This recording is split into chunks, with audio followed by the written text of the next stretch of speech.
Movie के start होते ही एक ट्रक ड्राइवर दिखाया जाता है जिसके ट्रक पर डिसइंफेक्टेंट स्प्रे किया जा रहा था। ड्राइवर टीप से सवाल करता है, ये सब प्रोटोकॉल किस लिए? तो जवाब में वो कहते हैं, डरने की बात नहीं, बस एक बहुत बड़ी साइंस लैब के अंदर से कोई मेडिसिन लीक हो गई है, इसीलिए ये सब करने के ऑर्डर है।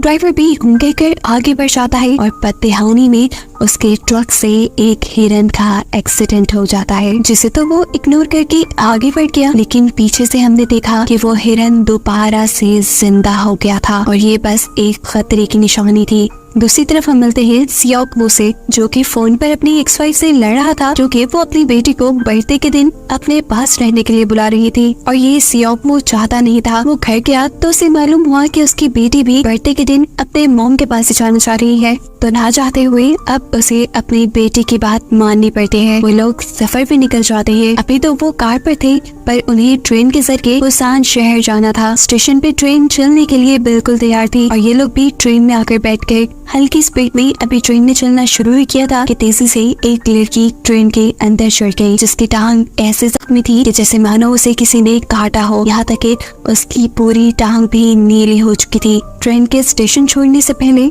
सुयान यानी सियोको की बेटी ये नोटिस करती है कि अचानक से स्टेशन पे अजीब भगदड़ मच गई, जहाँ लोग दूसरे लोगों पर हमला करके उन्हें काट खा रहे थे। यही ट्रेन के अंदर एक पैसेंजर योनसो ट्रेन के अटेंडेंट को बताता है कि कोई काफी देर से वॉशरूम से निकल ही नहीं रहा। अंदर एक पागल आदमी था जो बस ये कह रहा था कि सब मर जाएंगे, कोई जिंदा नहीं बचेगा। इसी ट्रेन के दूसरे अपार्टमेंट में हमें उस जख्मी लड़की को भी दिखाया जाता है जो एकदम से बेहोश हो गई। उसे इस हाल में देखते ही अटेंडेंट मेडिकल इमरजेंसी के लिए कॉल करते हैं और देखने को मिलता है कि अचानक से वो लड़की अजीब से तरीके से जिंदा होकर उसके पीछे खड़ी हो गई। यहाँ पर सोयान, जो कि वॉशरूम के लिए आई थी, अपने डैड को बिना बताए वो अपनी बेटी यानी सोयान को पास ना देखकर घबरा जाता है और उसे ढूंढने के लिए निकलता है। जबकि यहाँ अब इस लड़की ने एकदम से ही अटेंडेंट के ऊपर चढ़कर हमला कर दिया था, जो उससे डर कर ही दूसरे कंपार्टमेंट में भागी थी। इस लड़की के काटते ही वो भी एक ज़ॉम्बी में बदल जाती है और फिर ये दोनों ज़ॉम्बीज मिलकर ट्रेन के इस कंपार्टमेंट में बैठी बेसबॉल टीम के ऊपर हमला कर देती है। ये लोग जिसको भी काट रही थी वो भी इन्फेक्टेड होकर ज़ॉम्बी बनता जा रहा था और ऐसे ही ज़ॉम्बीज की तादाद इस कंपार्टमेंट में बहुत ज्यादा बढ़ गई थी। सियोकफू, जो अपनी बेटी को ढूंढने के लिए आया था, वो भी दूसरे कंपार्टमेंट में होने वाली इस हलचल को फील कर लेता है और सोयान भी लोगों की चीखें सुनकर बाथरूम से बाहर आ जाते हैं। एकदम से ही बहुत से लोग इस कंपार्टमेंट से निकलकर जान बचाने के लिए सियोकफू के कंपार्टमेंट की तरफ बढ़ते हैं और वो बुत बना ये सब दिखता रहता है। उसे कुछ समझ नहीं आ रहा था कि यहाँ क्या हुआ। और फिर जब उसने अपनी आंखों से एक ज़ॉम्बी को यहाँ के चीफ के ऊपर हमला करते देखा, तो वो भी समझ गया कि यहाँ खड़े रहना भी खतरे से खाली नहीं।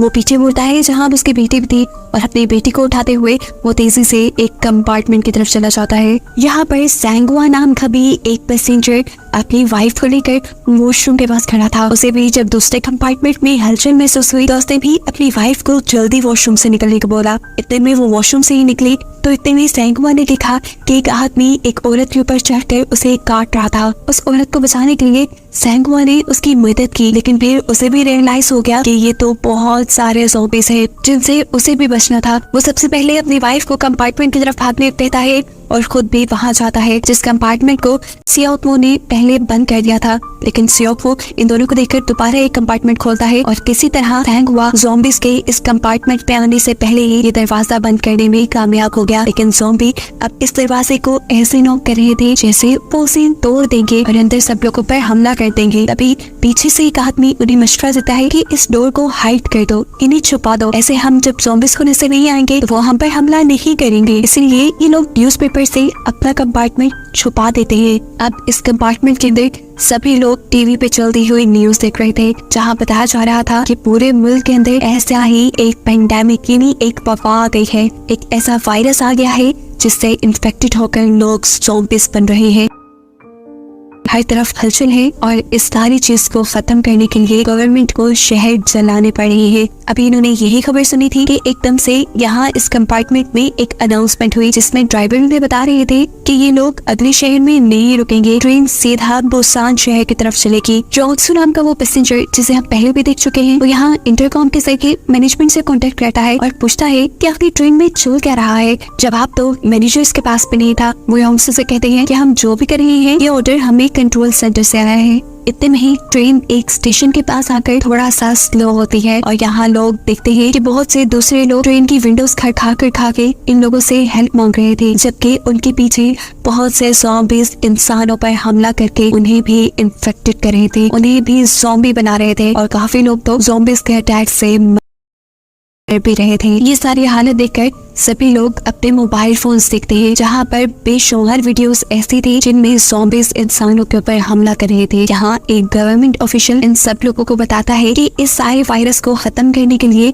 उन्होंने बहुत से डिस्ट्रिक्ट्स को यानी बहुत से शहरों को बंद कर दिया है और जिन शहरों में ये ज़ॉम्बीज ज्यादा है उन शहरों को जला दिया जाएगा। बाकी लोगों से सिर्फ यही रिक्वेस्ट थी कि वो जब तक अपने घर में रहेंगे तब तक सेफ रहेंगे। इसके बाद ट्रेन यहाँ से दोबारा फुल स्पीड पे चलती है और थोड़ी देर बाद ट्रेन में एक और अनाउंसमेंट होती है जिसमें इन सभी पैसेंजर्स को बताया जा रहा था कि ट्रेन अगले स्टेशन पर रुकेगी जहाँ पर मिलिट्री इन सब लोगों को सिक्योर कर लेगी, यानी इन सब की जान इन ज़ॉम्बीज से बचा लेगी। इस अनाउंसमेंट के बाद सियोक वो नोटिस करता है कि योंगसुक नाम का आदमी किसी से फोन पर बात कर रहा था, जिसकी बातें सुनते हुए सियोक को पता चला कि जिस शहर में ये लोग रुकने वाले हैं ये शहर उन महफूज शहरों की लिस्ट में नहीं है जो गवर्नमेंट ने दी है, जिसके अंदर ज़ॉम्बीज नहीं है। यानी अब जिस स्टेशन पे ये लोग रुकने वाले हैं उस शहर में ज़ॉम्बीज भी है और इनकी जानों को खतरा भी है। वो यहाँ अपनी बेटी को सैंगहुआ के पास खड़ा करके एक कॉल करने चाहता है। सियोकवू ने असल में अपने एक क्लाइंट को कॉल की थी जो इसी शहर में रहता था। सियोकवू से कहता है कि मेरे साथ मेरी बेटी है, क्या तुम हमारी हेल्प करने के लिए आ सकते हो? जिस पर वो आदमी कहता है नहीं, हमें तो क्वारंटीन कर लिया गया है, लेकिन हाँ थोड़ी सी मदद अगर आप अपनी खुद करें तो फिर मैं भी आपकी मदद कर दूंगा। स्टेशन पर उतरने के बाद आप मेन गेट तक जाने के बजाय स्टेशन के दूसरे गेट से शहर की तरफ निकलना, फिर मैं आपकी मदद कर पाऊंगा। सियोकवू की ये सारी बातें यहाँ उस पागल आदमी ने भी सुन ली थी। खैर अब ट्रेन भी स्टेशन तक पहुँच जाती है जहाँ पहले से ही मिलिट्री इन सब का वेट कर रही है, लेकिन जब ये लोग स्टेशन पे उतरते हैं तो देखते हैं कि यहाँ पर कोई भी नहीं था। ट्रेन का ड्राइवर और चीफ भी ट्रेन से निकल आए थे, जिनके पास भागते हुए योंगसू जाता है और बताता है कि हम यहाँ गलत उतर गए हैं, हमें यहाँ नहीं उतरना चाहिए था, ये सिटी भी बंद कर दिया गया है और अब जो खुला है वो सिर्फ बुसान शहर ही है। योंगसू ड्राइवर से रिक्वेस्ट करता है कि प्लीज इस ट्रेन से इस ज़ॉम्बी कंपार्टमेंट को उतार दो और हमें सेफली बुसान शहर ले जाओ। लेकिन ऐसा करना भी थोड़ा मुश्किल था क्योंकि सभी के सभी पैसेंजर्स स्टेशन की तरफ बढ़ गए थे। वो योंगसू से कहता है जाओ जाकर सभी के सभी पैसेंजर्स को वापस बुला कर लाओ, हम इस ज़ॉम्बी कंपार्टमेंट को तो यहाँ से नहीं उतार सकते, लेकिन हाँ ये स्टेशन है, मैं देखता हूँ हमें कोई और खाली ट्रेन मिल जाए। यहाँ स्टेशन पे सब लोग मेन गेट की तरफ से उतर रहे थे, जबकि हमने देखा कि सियोकवू अपनी बेटी को लेकर दूसरी गेट की तरफ बढ़ गया था और उसके पीछे वो पागल आदमी भी था जिसने उसकी कॉल सुनी थी। सोयान अपने डैड से पूछते हैं हम दूसरी तरफ क्यों जा रही हैं? तब उसके डैड बताते हैं वहाँ कोई हमारी मदद करने के लिए आएगा। ये सुनकर सोयान बाकी लोगों को भी बुलाना चाहती थी, लेकिन उसके डैड उसे ऐसा करने से मना कर देते हैं और ये चीज उसे दुखी कर देती है। इनकी इन्हीं बातों के दौरान उनके सामने एक आदमी आता है। पागल आदमी को लगा ये वही आदमी है जो सियोकवू की मदद करने वाला था। वो भागकर उसके पास चला जाता है। सियोकवू भी उसके पीछे जाता है और साथ ही अपने क्लाइंट को कॉल करता है ये जानने के लिए कि क्या वो वही आदमी है, लेकिन कॉल करने पे उसे मालूम हुआ कि उसका क्लाइंट तो अभी तक स्टेशन पर आया ही नहीं था, ये कोई और था जिसके ऊपर एक ज़ॉम्बी ने हमला कर दिया और अब इनकी आंखों के सामने ये आदमी भी ज़ॉम्बी बन गया। दूसरी तरफ जो सब लोग मेन गेट की तरफ उतर रहे थे, मेन गेट के पास जाकर वो लोग देखते हैं कि वहाँ मौजूद सभी के सभी मिलिट्री ऑफिसर्स अब ज़ॉम्बीज में बदल गए थे। इन्हें देखकर वो इनके ऊपर हमला करने वाले थे, लेकिन वक्त रहते ही इन लोगों ने स्टेशन की तरफ वापस भागना शुरू कर दिया। सैंगहुआ ने अपनी प्रेग्नेंट वाइफ को उठाकर एलिवेटर की दूसरी तरफ किया ताकि जल्दी से ये लोग ऊपर की तरफ पहुंच पाए। और यहाँ जहाँ पर सियोकवू, सोयान और वो पागल आदमी था वहाँ पर भी बहुत सारे ज़ॉम्बीज आ चुके थे, जिन ज़ॉम्बीज ने पहले बने हुए ज़ॉम्बी के ऊपर हमला कर दिया था। ये लोग उस पागल आदमी के ऊपर भी हमला करने वाले थे, लेकिन वो भी पीछे की तरफ भागने लगा। जैसे ही अब सियोकवू भी पीछे की तरफ भागने लगता है तो दूर से ही दिखता है कि एक ज़ॉम्बी उसकी बेटी पे हमला करने वाला है। इससे पहले कि उसकी बेटी भी ज़ॉम्बी बन जाती, ठीक वक्त पे यहाँ एंट्री करता है सांगवा, जो ज़ॉम्बी को एक कोनी मारते हुए दूर करके सुयान को बचा लेता है। अब सबके साथ दोबारा एक साथ मिल जाते हैं और स्टेशन के अंदर बने हुए एक डोर के पीछे छुप जाती है। जब ये लोग भागकर वापस आ रहे थे तो सियोकवू के ऊपर एक ज़ॉम्बी हमला कर देता है और उसे यहाँ पर वो पागल आदमी बचाता है, ज़ॉम्बी के मुंह पे अपनी जैकेट डालते हुए। जिस दरवाजे के पीछे ये सब लोग गए थे, सांगवा दूर से उस पागल आदमी को आता देखकर वो दरवाजा खोल देता है और तब तक खुला रखता है जब तक सियोकवू वहाँ नहीं आ गया। हालांकि इतनी देर दरवाजा खोलना उनके लिए खतरनाक साबित हो सकता था। ये लोग तेजी से अब ट्रेन की तरफ बढ़ जाते हैं, जहाँ पर सांगवा की बाइक देखती है कि ऊपर खिड़कियों पे ज़ॉम्बीज़ से बहुत जोर दिया हुआ है, कुछ ही देर में ये खिड़कियां टूट जाएंगी। अभी वो ये सोच रही थी कि एकदम से वो खिड़की टूट गई और बहुत से ज़ॉम्बीज़ ट्रेन पे आ गिरे, जिसमें से एक ज़ॉम्बी नीचे भी गिर गया। ये ज़ॉम्बी इनके ऊपर हमला ही कर देता, लेकिन इन लोगों ने नोटिस किया कि ज़ॉम्बी नीचे गिरने की वजह से टूट फूट गया था, इसकी हड्डियां टूट गई थी, इसीलिए वो इनके ऊपर हमला नहीं कर पाया और खुशकिस्मती से ये लोग बच गए। सांगवा की वाइफ यहाँ नीचे गिरी हुई पैसेंजर की मदद करती है और उसे भी ट्रेन की डोर की तरफ लेकर जाती है। जैसे ही ये लोग ट्रेन के अंदर चढ़ जाते हैं, ज़ॉम्बीज़ भी इनकी ट्रेन के ऊपर हमला कर देते हैं। जोंग सुक अब मैनेजर से कहता है, ड्राइवर से कहो जल्दी ये ट्रेन चलाए और यहाँ से हमें बचाकर ले जाए। लेकिन बेसबॉल टीम के एक प्लेयर उनसे कहती है, नहीं, आप लोग ऐसा नहीं कर सकते, क्योंकि अभी भी मेरी टीम के कुछ लोग जिंदा स्टेशन पे हैं, उनकी जान खतरे में है। लेकिन योन सुक को किसी की परवाह नहीं थी, हालांकि बाकी सब लोग उन बचे हुए लोगों का इंतजार कर रहे थे। योन सुक अब मैनेजर को टॉर्चर करने लग जाता है, जिसके चलते उसे ना चाहते हुए भी ड्राइवर को चलने का सिग्नल देना पड़ता है। लेकिन यहाँ स्टेशन के अंदर हमें दिखाया जाता है कि सांगवा, सियोकवू, वो पागल आदमी और बहुत से बेसबॉल प्लेयर्स अभी भी ज़ॉम्बीज़ से बचकर भागने की कोशिश में थे। लेकिन ट्रेन की पहुंचने पर दो ज़ॉम्बीज़ दो बेसबॉल प्लेयर्स के ऊपर हमला कर देते हैं और आखिरी बेसबॉल प्लेयर को सियोकवू जल्दी से बचाकर चलती हुई ट्रेन के अंदर चढ़ाता है। अभी भी सांगवा पीछे रह गया था। सियोकवू ट्रेन में चढ़ने के लिए उसको हाथ दे रहा था, लेकिन उसके पीछे बहुत सारे ज़ॉम्बीज़ पड़े थे, कोई एक भी ट्रेन में चढ़ सकता था।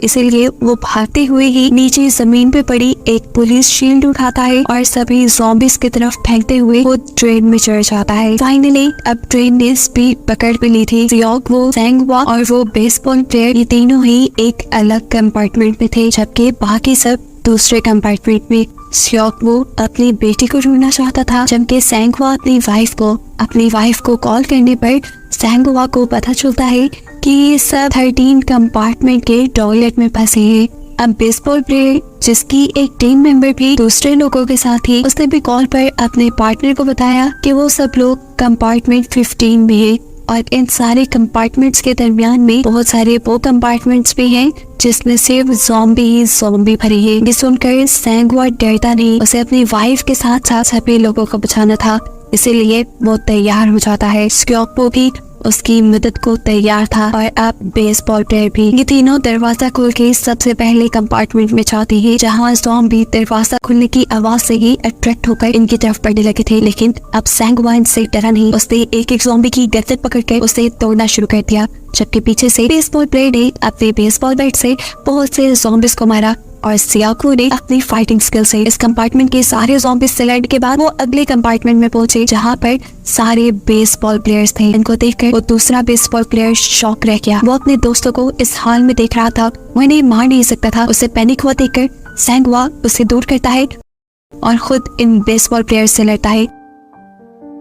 सियोकवू भी इन्हीं ज़ॉम्बीज़ में से एक का बेसबॉल बैट लेकर इन्हीं लोगों को मारता है और बहुत ही मुश्किल से ये लोग अगले कंपार्टमेंट तक पहुंचते हैं। अगले कंपार्टमेंट में जब ये लोग गए तो उस टाइम ट्रेन एक टनल से गुजर रही थी। इस अंधेरे में इन लोगों ने नोटिस किया कि ये ज़ॉम्बी अजीब बिहेव करने लगे थे। यहाँ पर सियोकवू दूसरी तरफ शोर करता है और ये सारे के सारे ज़ॉम्बीज़ शोर की तरफ अट्रैक्ट होकर भागने लग जाते हैं और ऐसे इन्हें इस कंपार्टमेंट में किसी ज़ॉम्बी से नहीं लड़ना पड़ता और बड़ी आसानी से ये दो कंपार्टमेंट्स के दरमियान वाले रास्ते में हो जाते हैं। यहाँ आने पर अब इन लोगों ने डिसाइड किया कि ये लोग ज़ॉम्बीज़ से लड़ेंगे नहीं। जैसे ही ट्रेन अब अगली टनल से गुजरेगी उस टाइम पर ये लोग कंपार्टमेंट को पार करेंगे। जैसे ही ट्रेन एक दूसरी टनल के अंदर आते हैं, ये लोग दूसरे कंपार्टमेंट के अंदर चले जाते हैं। थोड़ा आगे बढ़ने पर ये फोन पे एक साउंड लगाकर उसे दूसरी तरफ फेंक देते हैं। शोर सुनकर ज़ॉम्बीज़ उनके ऑपोजिट डायरेक्शन में भागने लग जाते हैं और ऐसे बिना लड़े इन्हें इस कंपार्टमेंट से भी भागने का मौका मिल जाता है। फाइनली अब ये लोग कंपार्टमेंट 13 के टॉयलेट तक पहुंच चुके थे। अपनी फैमिली को देखकर इन सब लोगों ने ही सुकून का सांस लिया।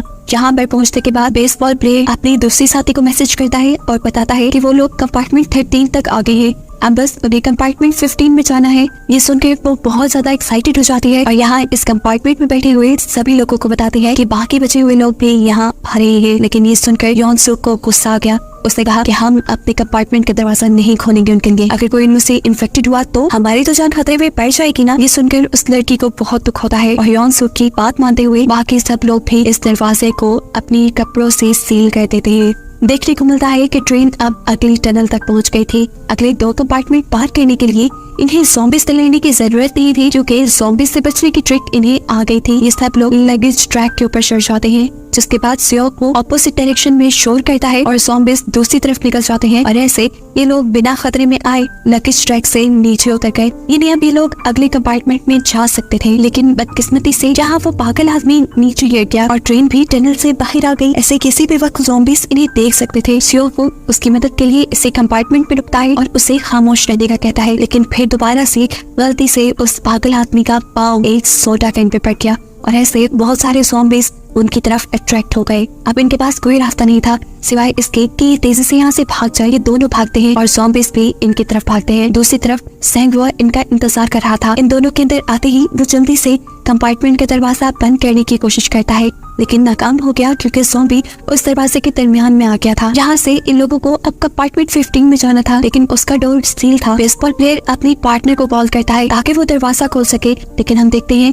कि उस लड़की का मुंह बंद करके इन सब लोगों ने पकड़ा हुआ था। वो नहीं चाहते थे कि बाकी बचे हुए लोग इस कंपार्टमेंट में आए। यहाँ देखने को मिलता है कि सैंगवा के हाथ पे वो ज़ॉम्बी बाइट कर चुकी है और अब वो ना हो वो भी इन्फेक्टेड हो जाएगा। ये देखकर उसने फैसला कर लिया कि वो दूसरे कंपार्टमेंट में नहीं जाएगा। सियोक को वो जल्दी से दूसरे कंपार्टमेंट में जाने को कहता है और साथ में ये भी कि तुम मेरी वाइफ का ख्याल रखना, मैं आगे नहीं बढ़ रहा, मैं इस लड़ाई से थक चुका हूँ, मैं बस इन ज़ॉम्बीज़ को संभालूंगा। यहाँ दूसरी तरफ वो बेसबॉल प्लेयर अपनी टीम से लड़ती है और अपने पार्टनर्स को यहाँ इस कंपार्टमेंट के अंदर लेने के लिए ट्राई करती है। ये लोग भी दरवाजा खोलने की पूरी कोशिश कर रहे थे। जैसे ही बेसबॉल प्लेयर वो दरवाजा खोल के अंदर जाने लगा तो यॉन सूक ने उसके बाजू के ऊपर ही दरवाजा बंद कर दिया। ये देखकर सियोक को गुस्सा आया और उसने ये दरवाजा भी तोड़ दिया। ये लोग अंदर तो आ गए, लेकिन अब दूसरी तरफ से ज़ॉम्बीज़ भी उनकी तरफ बढ़ रहे थे, जिन्हें सैंगवा रोक लेता है। उसे मरता देखकर उसकी वाइफ तड़प रही थी, चीख रही थी, लेकिन सियोक वो उसे खींचकर दूसरी जगह लिया। कंपार्टमेंट के अंदर आते ही अब सियोक को यॉन सूक पे बहुत ज्यादा गुस्सा था, क्योंकि वही दरवाजा नहीं खोलने दे रहा था और उसी की वजह से सैंगवा की जान गई थी। वो जाकर उसे थप्पड़ मारता है और उसके इसी एक्शन को एक इशू बनाते हुए यॉन सूक सबसे कहता है, देखो ये मर रहा है, जरूरी इन्फेक्टेड हो गया है, निकालो इसे अभी अपने कंपार्टमेंट से। ये देखते हुए सब लोग भी उसे इस कंपार्टमेंट से निकलने को कहते थे। उसके पास अब कोई रास्ता नहीं था सिवाय यहाँ से जाने का। उसे जाता देखकर उसकी बेटी कहती है, डैड मैं भी आपके साथ आऊंगी। सैंगवा की वाइफ भी उनके पीछे जाने लगती है और बेसबॉल टीम के दोनों बचे हुए इन सबको जाते देखकर इन सबसे पहले वो पागल आदमी जिसकी सियोको ने मदद की थी, वो सियोको से पहले दूसरे कंपार्टमेंट में जाता है। इनके यहाँ से निकलने के बाद ये लोग दोबारा से अपना कंपार्टमेंट उस तरफ से सील कर लेते हैं जहाँ से लोग बाहर निकले थे, लेकिन अपने लोगों को ये नहीं देखते। इसी कंपार्टमेंट में बैठी हुई एक औरत जैसे ही दूसरे कंपार्टमेंट में ज़ॉम्बी बनी अपनी बहन को देखती है, वो इमोशनल होकर उठ के वो दरवाजा खोल देती है और ऐसे सारे के सारे ज़ॉम्बीज़ इन लोगों के ऊपर हमला कर देते हैं। एकदम से ये ट्रेन भी रुक गई। इन्हें पता चला कि इस ट्रैक पे आगे एक्सीडेंट हुआ था और इन्हें आगे जाने के लिए एक नई ट्रेन लेनी थी। वो तो शुक्र था कि ये एक्सीडेंट एक स्टेशन पे ही हुआ था। ट्रेन ड्राइवर ट्रेन में अनाउंसमेंट करता है कि बचे हुए लोग यहाँ पे उतर जाए ताकि एक दूसरी ट्रेन लेकर अपना आगे का सफर शुरू किया जाए। देखने को मिलता है कि कंपार्टमेंट 15 में जिसके अंदर सभी ज़ॉम्बीज़ ने हमला कर लिया था, उस कंपार्टमेंट में से यॉन सूक और मैनेजर एक टॉयलेट के अंदर छुपकर बच गए थे। ट्रेन में अनाउंसमेंट तो इन्होंने भी सुन ली थी। अपनी जान बचाने के लिए ये लोग भी यहाँ से निकलना चाहते थे।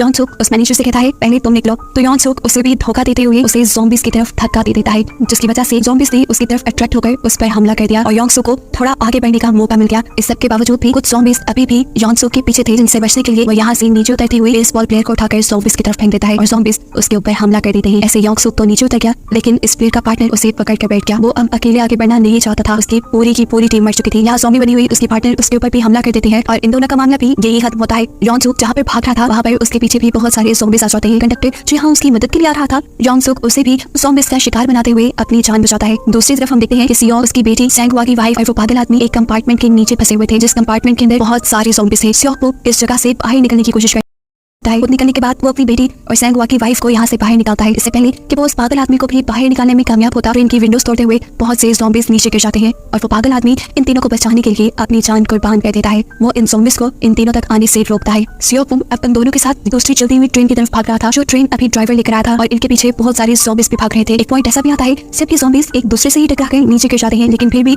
बहुत से ज़ॉम्बीज इन लोगों के पीछे थे। सियोक मुश्किल से ही सही लेकिन अपनी बेटी और सैंग हुआ की वाइफ को ट्रेन के ऊपर चढ़ाने में कामयाब हो गया था। और इससे पहले कि वो खुद पूरी तरह इस ट्रेन के ऊपर चढ़ जाता, वो देखता है कि बहुत से ज़ॉम्बीज इस ट्रेन के साथ लटक चुके थे, जिनसे बचने के लिए वो ट्रेन से उतरकर पाँव से इन सारे के सारे ज़ॉम्बीज को हटाने की कोशिश करता है और कामयाब भी हो जाता है। फाइनली अब इनकी सभी ज़ॉम्बीज से जान छूट गई थी। ये लोग जल्दी से अब ट्रेन ड्राइवर का कैबिनेट खोलते हैं, जहाँ इन्हें देखने को मिलता है कि ड्राइवर भी अब इन्फेक्टेड हो चुका था, जो सियोक को देखते ही उसके ऊपर हमला कर देता है। सियोक इससे बचने के लिए अपने आप को एक चेन के जरिए ट्रेन के साथ बांधता है और किसी तरह इस आदमी को नीचे गिराने में कामयाब हो जाता है। लेकिन ये सब करने के बाद उसने देखा कि उसके हाथ पे ज़ॉम्बी फिर भी काट चुका था, यानी अब वो भी जल्दी इन्फेक्टेड होकर एक ज़ॉम्बी बनना चाहता था। इससे पहले कि ऐसा हो जाता, वो अपनी बेटी और सैंग हुआ की वाइफ को ट्रेन ड्राइवर के कैबिनेट के अंदर लेकर जाता है और उन्हें जरूरी चीजें बता देता है, जैसा कि इस ट्रेन में मैप कहाँ है, इन्हें कहाँ तक जाना है और ब्रेक कहाँ से लगानी है। ये सब बताने के बाद वो अपनी बेटी से कहता है, तुम इन आंटी के पास ही रहना प्लीज, ये तुम्हारा ख्याल रखेगी जब तक तुम वो सामान अपनी मॉम के पास नहीं पहुँचाती। ये कहने के बाद वो ट्रेन से उतर गया, जबकि उसकी बेटी चिल्लाती रह गई, क्योंकि वो जानती थी कि अब उसके डैड उसे कभी नहीं मिलेंगे। सैंग हुआ की वाइफ यहाँ उसे संभाल लेती है। इन दोनों ने अपना सफर जारी रखा, लेकिन कुछ ही दूर जाने पे इन्हें रास्ता ब्लॉक मिला, जिसकी वजह से इन्हें ट्रेन रोकनी पड़ी। ट्रेन से उतरकर अब ये लोग पैदल ही चलने लगे, जहाँ एक टनल से निकलने के बाद इन्हें बाहर की तरफ बहुत से मिलिट्री ऑफिसर्स नजर आए। मिलिट्री ऑफिसर्स ने भी इन दोनों को देख लिया था, उन्हें लगा कि ये भी ज़ॉम्बीज होंगे, ये दोनों भी इन्फेक्टेड होंगे। लेकिन तभी यहाँ पर सुयान एक गाना गाने लगी, जिसे सुनकर इन सब लोगों को समझ आ गई कि वो सर्वाइवल्स हैं, यानी वो बच कर क्या हुई है, जिन्हें जाकर मिलिट्री रेस्क्यू कर लेती है और इन्हीं को दिखाते हुए ये कहानी यहाँ